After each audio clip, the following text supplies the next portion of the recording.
İyunun 21-dən icbari avtomobil sığortası ilə bağlı yeni qaydalar qüvvəyə minəcək. Dəyişikliyə əsasən artıq qəza zamanı zərərlilik tarixçəsi avtomobil sahibinin deyil, hadisəni törədən şəxsin fin kodu üzrə hesablanacaq. Yəni, nəqliyyat vasitəsini başqası idarə edərkən qəza baş versə, sığorta tarixçəsində mənfi göstərici məhz həmin sürücünün adına yazılacaq. Əvvəlki qaydalarda bir məqam da narahatlıq yaradırdı. Məsələn, vətəndaş avtomobilini satdığı zaman mövcud sığorta müqaviləsinə xitam vermirdi. Avtomobili alan şəxs sonradan qəza törədəndə zərərlilik göstəricisi hələ də əvvəlki sahibin fin kodu üzrə hesablanırdı. Beləliklə, nəqliyyat vasitəsini artıq idarə etməyən və hadisə ilə bağlı heç bir əlaqəsi olmayan şəxs növbəti dəfə sığorta alarkən daha yüksək məbləğ ödəməli olurdu. Belə bir vəziyyətdə avtomobili satan şəxslərin haqlı narazılığına gətirib çıxarırdı. Bu baxımdan yeni qaydalar sürücülərin məsuliyyətini daha dəqiq müəyyənləşdirməyə və avtomobil sahiblərinin əsaslı şəkildə əlavə sığorta xərcləri ilə üzləşməsinin qarşısını almağa xidmət edir.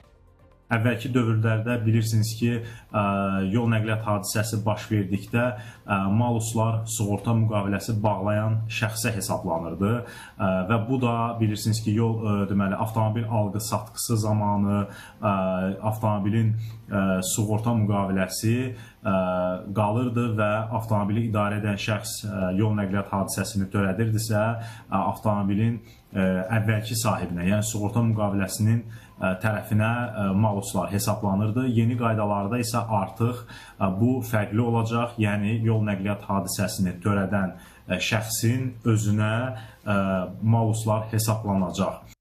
Əvvəllər avtomobilə 2 nəfərin etibarnaməsi olduqda sığorta daha çox endirimi olan şəxsin adına rəsmiləşdirilirdi ki, sığorta haqqı aşağı olsun. Yeni qaydalara görə isə bir nəqliyyat vasitəsi üzrə bir neçə etibarnamə mövcuddursa, sistem avtomatik olaraq ən yüksək risk göstəricisinə malik şəxsin əmsalını əsas götürəcək və sığorta haqqı həmin əmsal üzrə hesablanacaq. Dəyişikliklər sığorta şirkətlərinin etibarlılığı və nüfuzunun qorunmasına müsbət təsir göstərəcək. Çünki burada iki tərəfli balans formalaşdırılır. Bir tərəfdən vətəndaş yönümlü, yəni daha ədalətli mexanizm yaradılır. Digər tərəfdən isə sığorta şirkətləri müəyyən risklərdən qorunmuş olur. Nəzərdə tutulan qaydalar həm müştəri məmnuniyyətini artıracaq, həm də sistemdə şəffaflığı gücləndirəcək. Nəqliyyat məsələləri üzrə ekspert Eldəniz Cəfərov digər məsələlərə də diqqəti çəkib.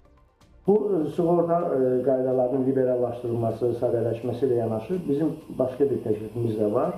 Biz təklif edirik ki, dəymiş zərərin ödənilməsinə görə verilən icbari sığorta haqqı, maksimum haqqı 5000 manatdır.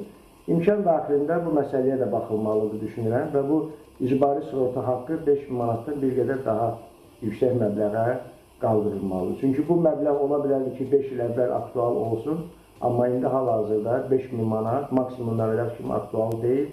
Hal-hazırda avtomobillərin təmiri də, ehtiyat hissələrinin qiymətləri də çox yüksəlir.